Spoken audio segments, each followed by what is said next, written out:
Welcome to pharma lab ज्ञान। हम लोग आज टॉपिक में देखने वाले हैं आर एंड एस सिस्टम। इसके पहले हम लोग डी एंड एल सिस्टम देखे थे। नेक्स्ट टॉपिक जो है वो है आर एंड एस सिस्टम। ये नोमेनक्लेचर ऑफ ऑप्टिकल आइसोमर का ही है पार्ट है, ठीक है। आर एंड एस सिस्टम सबसे पहले जानते हैं, ये कोई भी कंपाउंड को अगर नोमेनक्लेचर कर रहे हैं तो ऑप्टिकली एक्टिव होना चाहिए, ठीक है। आर एंड एस का मतलब क्या होता है? सबसे पहले आर एंड एस का मतलब जानते हैं, ठीक है। आर का मतलब होता है रेक्टस। रेक्टस रेक्टस मतलब आर मतलब आप यही देखो ना, आर मतलब आर से राइट, तो ये क्या है? राइट साइड में रोटेट करेगा। करते हैं इसको पॉजिटिव से। दूसरा है एस। एस मतलब सिनिस्टर। एस से क्या है? सिनिस्टर है। अब ऑब्वियस है कि आर आपको रेक्टस है, वो राइट साइड में रोटेट कर रहा है, सिनिस्टर क्या करेगा? लेफ्ट साइड में रोटेट करेगा, ठीक है।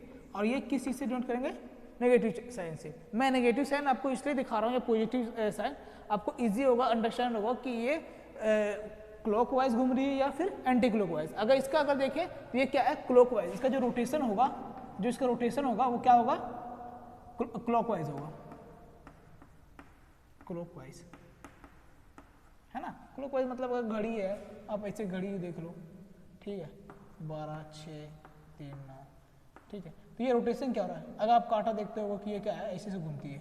तो कोई भी लाइट अगर क्लॉकवाइज घूम रही है तो उसको क्या बोलते हैं? रेक्टस। सिनिस्टर क्या है? इसका जस्ट अपोजिट है, मतलब कोई भी कांटा, ठीक है, अगर ऐसे घूम रही है तो यहाँ क्या है? सिनिस्टर में क्या होगा?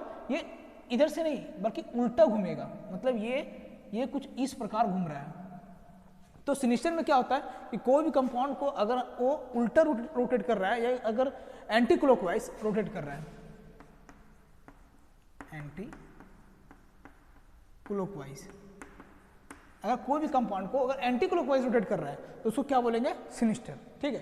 तो इसका हम एग्जांपल देखते हैं, अभी।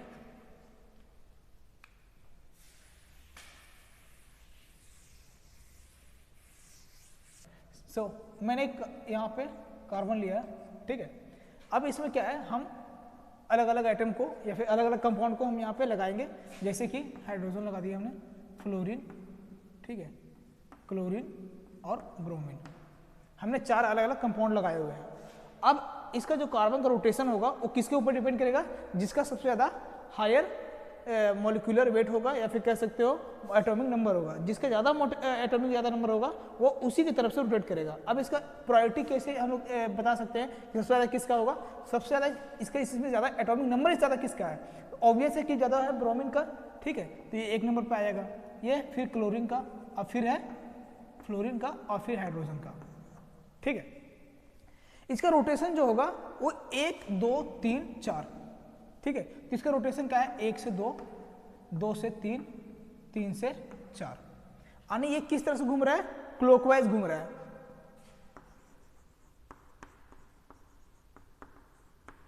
इसका जो रोटेशन है वो क्या हो रहा है? क्लॉकवाइज घूम रहा था। अब क्लॉकवाइज घूमने का मतलब क्या है? ये रेक्टस है, मतलब आर,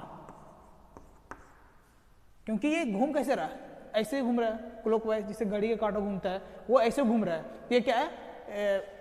रेक्टस में आएगा।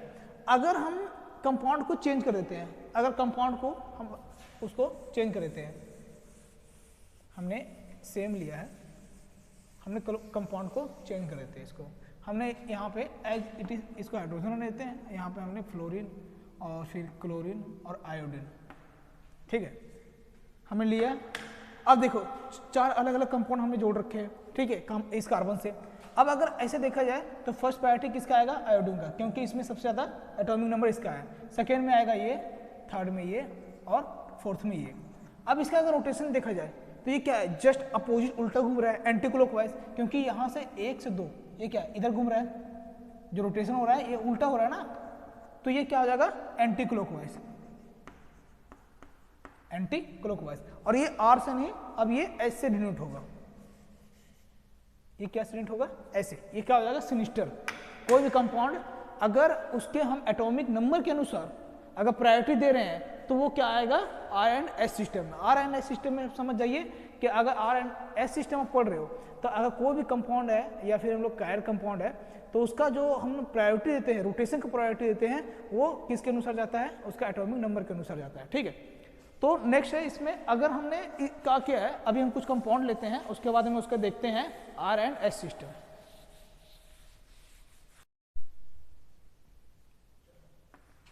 कर दिया, ओके। सो हम लोग देखेंगे कोई भी अगर कंपाउंड हमने एक दो तीन चार कंपाउंड लिए हुए हैं और चारों कंपाउंड को हम आर एंड एस सिस्टम में नोमेनक्लेचर करेंगे। ठीक है, कि कौन रेक्टस है या सिनिस्टर है या फिर कौन लेफ्ट लिबोरेटरी है डेक्सोरेटरी में रोटेट करेगा। ठीक है, हमने चार कंपाउंड लिए हैं, एक कंपाउंड हमें लिए हैं जो ये आप देख रहे हो जिसमें एल्डिहाइड ग्रुप या एसिड ग्रुप और फिर मिथाइल ग्रुप और यहाँ पे क्या है ईस्टर ग्रुप हमने ऐड कर रखे हैं। दूसरे में भी एसिड है, एल्डिहाइड है, मिथाइल ग्रुप है, हाइड्रोजन है, तीसरा भी सेम। ठीक है, तो अब हम प्रायोरिटी कैसे देंगे कोई भी कार्बन, क्योंकि यहाँ भी कार्बन है, यहाँ भी कार्बन है, यहाँ भी कार्बन है, यहाँ भी कार्बन है, इसमें देखो यहाँ भी कार्बन, मतलब इसमें और इसमें आप देखो कि यहाँ चारों में क्या है कार्बन है। ठीक है, तो आप प्रायोरिटी कैसे दे सकते हो, तो प्रायोरिटी हम देंगे कैसे, ठीक है, जिसे हमने ले लिया मिथाइल ग्रुप ले लिए हैं। ठीक है, और दूसरी है एसिड ग्रुप है, कार्बोक्सिलिक एसिड ग्रुप। ठीक है, और फिर तीसरा है एल्डिहाइड ग्रुप है और जो चौथा है वो है ईस्टर ग्रुप। ठीक है,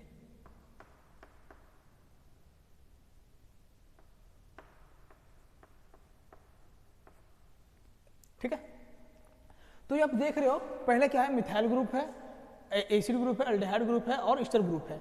क्या है तीनों में देखो आप जितने जिससे जुड़ेंगे, अगर यहाँ देख लो आप ये जो है ये कार्बन जुड़ेगा, यहाँ भी कार्बन, यहाँ भी कार्बन, यहाँ भी कार्बन। इसमें क्या है कि हम देखेंगे कि जो वो कार्बन है वो इससे जो जुड़ रहा है, ठीक है, वो कार्बन के साथ में जो अगला ग्रुप है, अगर मैं ये यहाँ पे देख लो आप, ठीक है, यहाँ क्या है, यहाँ कार्बन से जुड़ रहा है। अब कार्बन के बाद में सबके है तो क्या करा हमने कार्बन कार्बन को कैंसिल कर दिया। अगर नॉर्मली अगर ऐसे देखा जाए कि यहाँ पर ईस्टर ग्रुप है, ठीक है, क्या है ईस्टर ग्रुप है, ठीक है, यहाँ है aldehyde group CHO group CHO, हमने यहाँ एक कार्बन यहाँ से भी कट जाएगा, यहाँ से भी कट जाएगा। दूसरा है एसिड ग्रुप, ठीक है, और तीसरा है मिथाइल ग्रुप यानी कि CH3। अगर हमने देखे तो चारों में है, तो चारों में हमने कार्बन कार्बन को काट दिया। दूसरा क्या है सेकेंड में क्या आएगा, इसका आएगा ऑक्सीजन। ठीक है, तो दूसरे में क्या आएगा ऑक्सीजन आएगा। यहाँ भी देखो यहाँ भी क्या है ऑक्सीजन है, एसिड ग्रुप में है ऑक्सीजन, ये भी कट जाएगा और इसका भी ऑक्सीजन कट जाएगा।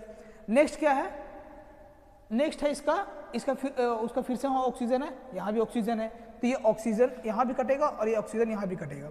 नेक्स्ट क्या है, यहाँ पे अल्काइल ग्रुप है, बट वहाँ क्या है हाइड्रोजन, तो हाइड्रोजन का क्या होगा, हाइड्रोजन का एटॉमिक नंबर ये अल्काइल ग्रुप मतलब कार्बन से क्या है ज़्यादा है, तो ये फर्स्ट प्रायोरिटी जो देंगे वो इसको होगा फर्स्ट प्रायोरिटी, क्योंकि यहाँ भी ऑक्सीजन, यहाँ भी ऑक्सीजन, यहाँ भी ऑक्सीजन, यहाँ भी ऑक्सीजन, कार्बन कार्बन ये तीनों क्या है, ये तीनों कट जाएगा।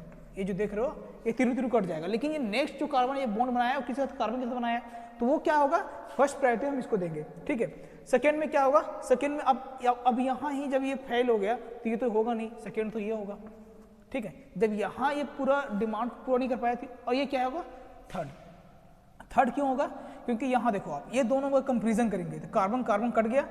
अब दूसरा क्या है ऑक्सीजन है, तो यहाँ क्या है ऑक्सीजन यहाँ नहीं, यहाँ आप इसको यहाँ जोड़ दो, क्योंकि CHO एल्डिहाइड ग्रुप में क्या होता है कि डायरेक्ट जो ऑक्सीजन होता है वो कार्बन से जुड़ा हुआ होता है। यहाँ क्या है डायरेक्ट यहाँ हाइड्रोजन जुड़ा हुआ है, तो थर्ड नंबर आएगा इसका, और फोर्थ फिर में आ जाएगा ये।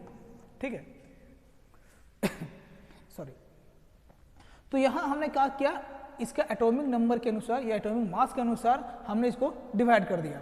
अब क्या है इसका रोटेशन कैसे होगा, यहाँ से आप 1 से 2 पहुँचो, ठीक है, यहाँ से भी पहुँचो तो सेम ही डिस्टेंस कवर कर रहे हैं, यहाँ से पहुँचो तो सेम डिस्टेंस कवर कर रहे हैं। अगर हम इसको यहाँ से ऐसे पहुँचते हैं एंटी क्लॉकवाइज, अगर ऐसे पहुँचते हैं, लेकिन अगर इजी कैसे होगा 4 तक पहुँचने में, अगर हम यहाँ से पहुँच रहे हैं मतलब यहाँ से यहाँ तक कवर कर रहे हैं, ये तो सेम है, लेकिन यहाँ से अगर हम ऐसे घूम के आते हैं सेम पड़ेगा। आप यहाँ से 1 से 2 तक पहुँचो, ठीक है, 2 से 3 और 3 से कहाँ है 4। ठीक है, देखो क्या हुआ यहाँ पे, 1 से 2 तक पहुँचने के लिए यहाँ से यहाँ तक पहुँचे, 2 से 3 कम डिस्टेंस कवर करना पड़ रहा है, 3 से 4 यहाँ तक। अगर हम ऐसे करते हैं मतलब ऐसे, तो 2 से 3 जो था वो उल्टा हो जाता, समझ रहे हो? अगर हम इसको ऐसे करते, रोटेट करते, ठीक है, तो वो क्या होता, ये उल्टा घूमता। अब हमें क्या था, 2 से 3 पे इधर जाना पड़ता, इसलिए हम इधर से ना हो करके हमने इसको नीचे से रोटेट करा, ताकि 2 से 3 हमें डिस्टेंस कम कवर करना पड़े, ठीक है। तो एक मॉलिक्यूल तो ये हो गया। अब दूसरा में देखते हैं, दूसरा में आपको इजी होगा। सबसे ज़्यादा इसमें क्या है, इसमें कार्बोक्सिलिक एसिड है, तो सबसे फर्स्ट नंबर पे कौन आ जाएगा, ये। सेकेंड नंबर पे अल्डेहाइड है, ठीक है, और थर्ड नंबर पे ये है, और ये फोर्थ नंबर पे। अगर आप ऐसे देखो, ठीक है, पहला नंबर किसको दिए हैं, इसको, दूसरा ये है, तीसरा ये है, और ये चौथा है। आपको एक रूल और पता होना चाहिए कि अगर फोर्थ ऐसे, अगर कोई भी कंपाउंड अगर ऐसे आया है कि 1 2 3 4, ठीक है, तो आपको इसको रोटेट करने की जरूरत है। रोटेट करने की क्या होता है कि जो फोर्थ नंबर जो होती है वो हमेशा लोअर में होता है। फोर्थ नंबर जो होती है, फोर्थ नंबर, वो हमेशा लोअर में होता है। तो इसको हम क्या करेंगे, चेंज कर देंगे। अगर हम 3 को जगह 4 कर देंगे, 4 की जगह 3 करेंगे, तो ये इसको इंटरचेंज करने के, अगर इसको हम इंटरचेंज करते हैं, ठीक है, तो हमको इसको भी इंटरचेंज करना पड़ेगा, ठीक है। तो इसका नेक्स्ट स्ट्रक्चर जो बनेगा वो कुछ इस प्रकार बनेगा। अगर हम यहाँ चेंज करते हैं, अगर हम 4 को यहाँ लाते हैं और 3 को यहाँ, तो यहाँ 1 और 2 यहाँ था, तो सॉरी, यहाँ 2 और यहाँ पे 1 करना पड़ेगा, ठीक है। इंटरचेंज हुआ ना ये, क्योंकि अगर हम 3 और 4, क्योंकि फोर्थ को मैंने बोला कि हमेशा फोर्थ नंबर जो होता है वो हमेशा बॉटम में होता है, तो फोर्थ नंबर लाने के लिए, बॉटम में लाने के लिए अगर हम इसको इंटरचेंज करेंगे, इसे कार्बन है, ठीक है। अब अगर ऐसे कुछ ऐसे है, अब मान लो कि हमने ये, हम एक कार्बन बन रखे हैं, तो हमको क्या करना है, इसको यहाँ यहाँ ये है एक कंपाउंड यहाँ है, अगर हम इसको रोटेट करेंगे ऐसे, तो हमको नीचे भी तो रोटेट करना पड़ेगा, ठीक है। तो उसके हिसाब से हमने क्या किया, अगर 3 और 4 को रोटेट किए हुए हैं, ठीक है, तो यहाँ भी रोटेशन होगा। अगर 3 और 4 में रोटेशन होगा तो 1 और 2 में रोटेशन होगा, ठीक है। तो ये क्या आ गया, बॉटम में फोर्थ आ गया। अब हम इसको क्या करेंगे, रोटेट करेंगे, या फिर हम लोग किस तरह से रोटेट हो रहा है वो देखेंगे। सबसे पहले 1 से 2 गए, ठीक है, अब 2 से 3 और 3 से 4। अरे कितना इजी हो गया है ना, कि 1 से 2, 2 से 3 और 3 से 4, ठीक है। तो ये कौन सा हो गया, ये हो गया एंटी क्लॉकवाइज,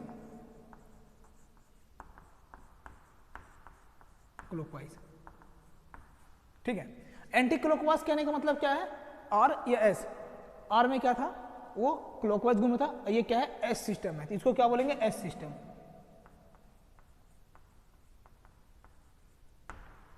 ठीक है। इसमें क्या था, इसमें भी एंटी क्लॉकवाइज, इसमें एंटी क्लॉकवाइज घूम रहा था,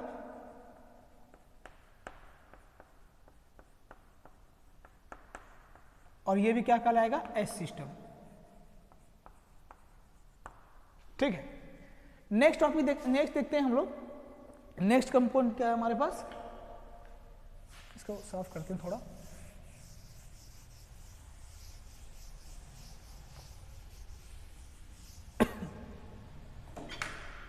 ठीक है, नेक्स्ट क्या है हमारे पास, एज इट इज हमें उसका एटॉमिक मास या फिर नंबर के अनुसार हमें क्या करना है, इसको प्रायोरिटी देना है। तो नंबरिंग कर दिया है कि ब्रोमीन जो है सबसे ज़्यादा इसका एटॉमिक मास होगा, सेकेंड में क्या होगा, ये अमोनिया का होगा, थर्ड में अल्डेहाइड का होगा, और फोर्थ में हाइड्रोजन का होगा, ठीक है। हमने इसके नंबरिंग कर दी है। अब अगर ऐसे देखा जाए फिर से प्रोजेक्शन में, तो नंबर 1 पे कौन आ रहा है, ए, और नंबर 2, देन 3 एंड देन 4, ठीक है। इसमें क्या है, हाइड्रोजन नीचे है, तो ऑब्वियस है कि इसको हमको चेंज करने की जरूरत नहीं है कि यहाँ से यहाँ तक चेंज करना पड़े, इसमें हमें जरूरत नहीं है। अब हम क्या करेंगे, इसका रोटेशन देखेंगे। तो सबसे पहले 1 से 2 तक, ठीक है, 1 से 2 तक, ठीक है, 2 से 3 और 3 से 4, मतलब 3 to 4। ये क्या है, ये क्लॉकवाइज रोटेट कर रहा है, तो ये क्या, कौन सा सिस्टम होगा, रेक्टस, मतलब आर सिस्टम,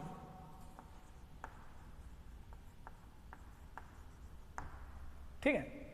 नेक्स्ट कंपाउंड देखेंगे, इसमें क्या है, फ्लोरीन आ जाएगा नंबर 1 पे, ठीक है, दूसरा नंबर पे आ जाएगा अमोनिया ग्रुप, ठीक है, तीसरा आ जाएगा ये, और ये आ जाएगा फोर्थ। इसका अगर रोटेशन देखेंगे तो हम यहाँ से 1 से 2, 2 से 3 और 3 से फिर 4, ये क्या है, कौन से घूम रहे हैं, एंटी क्लॉकवाइज। ये कौन सा सिस्टम हो गया, एस सिस्टम, ठीक है। तो ये था पूरा आपका आर एंड एस सिस्टम, जो कि किसके अनुसार हम इसका रेफरेंस देते हैं, ये आपको समझ में आ गया। अगर कार्बन कार्बन हो तो नेक्स्ट वो, मतलब अगर एक कार्बन कार्बन, अगर सारा में कार्बन हो तो हम डिपेंड करते हैं दूसरा या फिर तीसरा पर जो भी है, ठीक है। उसके नेक्स्ट आइटम के पे डिपेंड करते हैं कि उसका मोलिकुलर वेट कितना है या फिर उसका एटॉमिक मास कितना है, उसके ऊपर डिपेंड करते हैं, उसके हिसाब से उसको प्रायोरिटी देते हैं, ठीक है। तो ये आपका रहा total R and S nomenclature, ठीक है। अब नेक्स्ट मिलते हैं आपको नेक्स्ट लेक्चर में। Thank you.